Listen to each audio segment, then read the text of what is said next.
না, century miss করার না, এটা আমি ওইভাবে আসলে চিন্তা করিনি।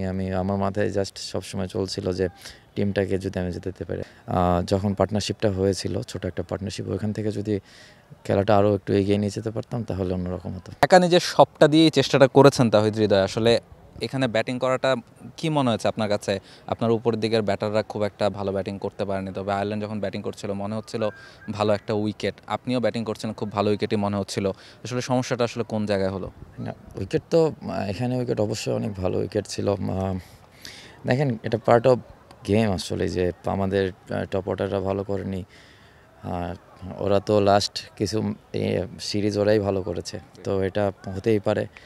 হয়তোবা দেখবেন যে ইনশাল্লাহ নেক্সট ম্যাচে ওরাই ভালো করছে। এটা পার্ট অফ গেম। তবে আমার কাছে যেটা মনে হয়েছে যে আমরা যখন যেটা আমি বলে এসেছি সব জায়গায়, আসলে প্রেসেও বলে এসেছি, যে আমাদের যখন পার্টনারশিপটা হয়েছিল, ছোট একটা পার্টনারশিপ, ওইখান থেকে যদি খেলাটা আরও একটু এগিয়ে নিয়ে যেতে পারতাম তাহলে অন্যরকম হতো। সব মশার বিরুদ্ধে সুরক্ষা দিতে এলো বসুন্ধরা এক্সট্রিম অ্যারোসল, মশার বিরুদ্ধে এক্সট্রিম সুরক্ষা। নিজের ব্যাটিংটা নিয়ে এবার যদি একটু বলেন, আপনি দারুণ ব্যাটিং করেছেন এবং কথা হচ্ছিল যে বাংলাদেশের মিডল অর্ডারের ব্যাটিংটা নিয়ে একটু ক্রাইসিস হচ্ছে। আপনি যদি এশিয়া কাপে খুব ভালো একটা ম্যাচ ইনিংস খেলেছিলেন, এই জায়গাটা নিয়ে কাজ করার পেছনে মানে বলা হয় যে আপনার ভূমিকাটা সবচেয়ে ইম্পর্টেন্ট, যেহেতু আপনি একটা ইম্পর্টেন্ট পজিশনে ব্যাট করেন, ওই ব্রিজটা। না, আমার নিজের ব্যাপারে কি বলবো, চেষ্টা করছি ডে বাই ডে যতটুকু নিজেকে আরও ইমপ্রুভ বা ডেভেলপ করা যায়। এটাই প্রত্যেকটা প্লেয়ারই চাই, যেহেতু ইন্টারন্যাশনাল ক্রিকেটে সবসময় সবাইকে নিয়ে অনেক অ্যানালাইসিস চলে। তো ডে বাই ডে সবাই চায় যে কীভাবে নিজেকে আরও এগিয়ে নিয়ে যেতে পারে। এবং এই সিরিজটার পর আপনারা ওয়ার্ল্ড কাপে খেলতে যাবেন, এর আগে আর কোনো সিরিজ নেই, ফলে এই ওয়ার্ল্ড কাপের আগে এই সিরিজে রান করাটা কতখানি কনফিডেন্স দেবে, বা ম্যাচগুলো জেতা আসলে টিমের জন্য কতখানি ইম্পর্টেন্ট? না, রান প্রত্যেকটা ব্যাটসম্যানের জন্যই কনফিডেন্স দেয়। ম্যাচ জেতাটা অবশ্যই অনেক জরুরি। আমরা খুব ভালো ক্রিকেট খেলেছি লাস্ট 4টা সিরিজ। আমরা ওয়েস্ট ইন্ডিজ সিরিজটা যদি বাদ দিই, লাস্ট 4টা সিরিজ আমরা টিম হিসাবে আমরা খুব ভালো খেলেছি, দেখে 4টা সিরিজ আমাদের পরে রেজাল্ট এসেছে। ইভেন এশিয়া কাপেও আমরা ভালো খেলেছি।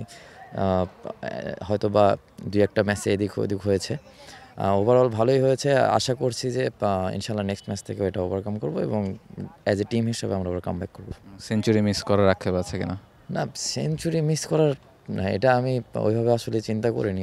আমার মাথায় জাস্ট সবসময় চলছিল যে টিমটাকে যদি আমি জেতাতে পারি। আসলে আলটিমেটলি যদি টিম নাই জেতে তাহলে সেঞ্চুরি বা রানগুলোর আসলে কোনো ইয়ে থাকে না। যদি এরকম অপরচুনিটি আসে, চেষ্টা করবো নেক্সট টাইমে জেতানোর। Thank you so much. Thank you.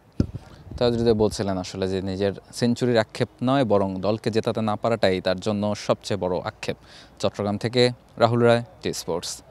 For more updates, subscribe to our YouTube channel and click on the bell icon. Follow us on Facebook and Instagram. Download T Sports app to enjoy exciting games and highlights. Visit tsports.com.